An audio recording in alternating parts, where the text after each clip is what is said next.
vamos a ver las distintas teorías sobre la función de consumo y en particular la teoría del ciclo vital de Modigliani tal y como se ve en la actualidad.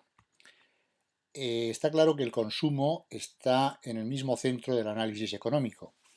El consumo es justamente la actividad económica que permite la supervivencia de la humanidad, puesto que los bienes de consumo se definen como aquellos destinados a satisfacer las necesidades corrientes de la población, como vestido, calzado, alimentación, etc., ¿no?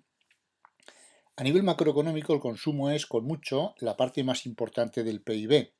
En el año 2008, por ejemplo, como media mundial y también europea, suponía el consumo el 76% del PIB. Por tanto, cualquier tipo de teoría y de modelo explicativo sobre el funcionamiento de la economía a través de la renta y sus fluctuaciones debe partir del análisis de la función de consumo que se constituye de esta forma desde hace tiempo en el eje mismo del análisis de la economía. ¿Cómo funciona y de qué depende el consumo? Vamos a ver diferentes teorías, un repaso rápido. En primer lugar, tenemos la teoría volcada en el corto plazo de Keynes, en la cual el consumo de un periodo depende de la propia renta de ese periodo, pero a través de una ecuación donde hay un consumo autónomo, es decir, una parte que no depende de la renta, sería el nivel de subsistencia. Si uno no tiene renta, pues también consume porque recibir ayuda externa. Y luego hay una parte que sí depende de la renta a través de B, que sería la propensión marginal al consumo. Bueno, en definitiva lo que dice la hipótesis es que B es menor que 1 y positiva, por lo tanto el consumo crece con la renta, pero crece menos que la renta. Ya a partir de los años 50, las diversas teorías conectan el consumo con todo el horizonte temporal de la vida del agente económico, relacionándolo así con los periodos futuros. Así, Milton Friedman establece la llamada hipótesis de la renta permanente, es decir, la renta del individuo tiene un componente transitorio y otro permanente en el tiempo, por lo que el consumo dependerá sobre todo de lo que considere su renta permanente y no tanto su renta meramente transitoria, que sin embargo se dedicará más al ahorro. Por su parte, Franco Modigliani, con la colaboración de Aldo, instaura la teoría del ciclo vital, que señala que el consumo depende más bien de todo el ciclo vital del individuo y no solo de su renta en un periodo determinado, puesto que el consumidor ajusta su ahorro de forma que contempla todo el periodo esperable de vida, teniendo en cuenta los periodos en los que sus ingresos pueden estar por debajo de sus gastos, como es el caso de las personas mayores o en situación de infortunio momentáneo como desempleo, etc. Así, por tanto, el consumo depende de la renta. ¿Pero de qué tipo de renta? ¿De la renta actual disponible? ¿De la renta actual pero con retardos temporales? ¿De la renta de todo el ciclo vital? ¿De la llamada renta permanente? ¿De la riqueza? Es decir, los flujos de renta capitalizada.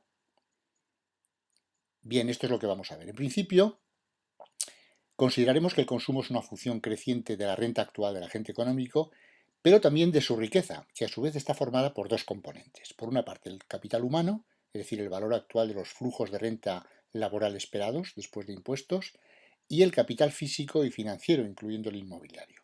Por lo tanto, el agente va tomando decisiones constantemente tratando de ajustar su gasto de consumo a una fracción de su renta total, con vistas a mantener su nivel de vida aproximadamente constante todos los años de su vida.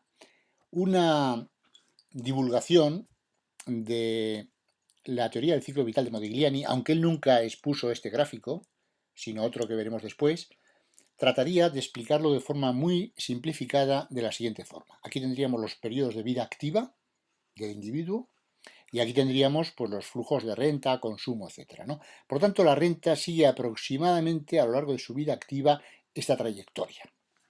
Por su parte, una optimización del consumo tendría una línea parecida a esta, hipotéticamente. Con lo cual aquí tendríamos una edad de jubilación o de retiro laboral, según el cual la renta decae, pero el consumo se mantiene.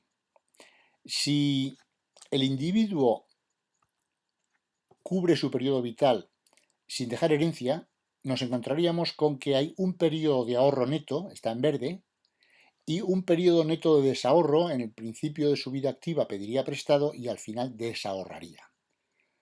Bueno, estas áreas, el área roja y verde, deberían ser iguales, la suma de las dos rojas y la verde. Bien, esto sería una especie de divulgación para entenderlo, pero realmente Modigliani hace este otro gráfico en lo que él llama versión simplificada o básica. Tendríamos aquí el eje natural también de la vida activa de la persona, del sujeto, y aquí tendríamos pues los dólares o euros de su renta, consumo, ahorro, riqueza, etc. Si mantiene un consumo aproximadamente constante, que es el objetivo que se persigue a lo largo de toda su vida, nos encontramos con que su renta cubre el periodo de vida activa y tiene un ahorro neto respecto al consumo de ese momento. Esto hace que la riqueza, señalada por esta curva, esta recta, la riqueza acumulativa, digamos, el ahorro capitalizado en forma de riqueza, va adoptando esta fórmula hasta que en el momento de la jubilación alcanza el máximo y a partir de ahí se va produciendo un desahorro que erosiona la riqueza acumulada en su vida activa, hasta desaparecer completamente en el punto L que representaría al final de la vida. Este análisis básico, que el propio Modigliani llamaba simplificado, modelo simplificado, puede completarse incorporando cualquier nuevo elemento que se pueda reflejar en el gráfico. Por ejemplo, pues la riqueza heredada modificaría la recta de riqueza acumulada en la vida activa. Se podría incorporar los sistemas de seguridad social, simplemente modificando el estatus del ahorro. Una parte iría a seguridad social y en la fase de desahorro se vería también modificado con la pensión. Bueno, también la riqueza a transmitir haría que no fuera cero la riqueza al final de la vida, sino que fuera positiva, etc. Este vídeo continúa en la parte segunda, con el mismo título.